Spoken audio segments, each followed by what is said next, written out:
Hi everybody. I'm in my wheelchair.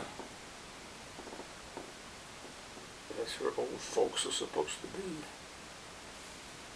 I had a birthday this week. Makes me 1 year older. I was born in 1927. I'm one birthday over. So you figure it out. How old am I? Now, in the year of my birth, what took place? What were the great events of that year? Of course, you have to start with the New York Yankees.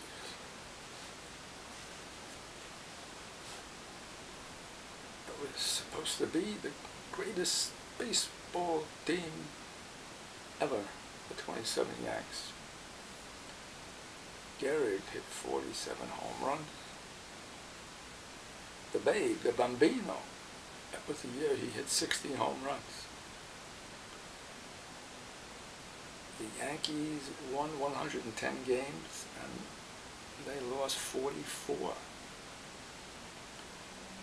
They defeated the Pittsburgh Pirates in the World Series, a 4-game sweep.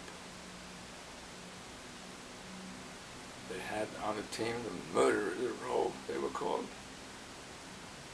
Forgive me if I don't remember the other two players.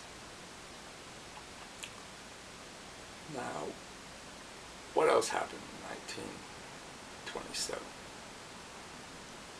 That was the year that Charles Lindbergh flew the Atlantic in a plane from New York to Paris.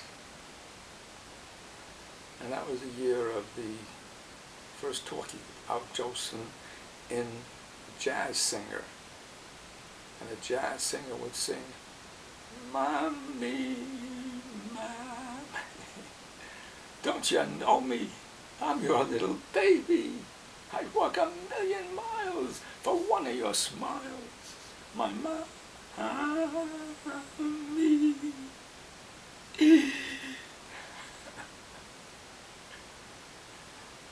81 years old. I'm not acting my age. I'm in my second child, but that explains everything. And one more thing about the Babe. When I was 8 years old, I began to become aware of what was going on in the world. And I remember reading in the newspaper, I was actually reading in the newspaper, that it was on top, a good-sized headline on top of the newspaper, for the front page. Babe Ruth had signed on with the Boston Braves as a coach. Now, I could not understand what. I mean, he's a Yankee. I mean, one way or another, he has to always be a Yankee. Isn't that the way it goes? Well, that was one lesson I had when I was 8 years old. And I remember the newsreels and the newspapers, the pictures of the Babe with the kids in the hospital, cheering them up and cheering himself up too, I might say. I remember the newsreels when the Babe had his throat cancer and he was hoarse, he was speaking in a hoarse manner. And then he got older and I recall how thin he looked and how sad he looked. And so the great, perhaps the greatest ball player of all times was gone. On that cheerful note, I will say au revoir, adios, amigos.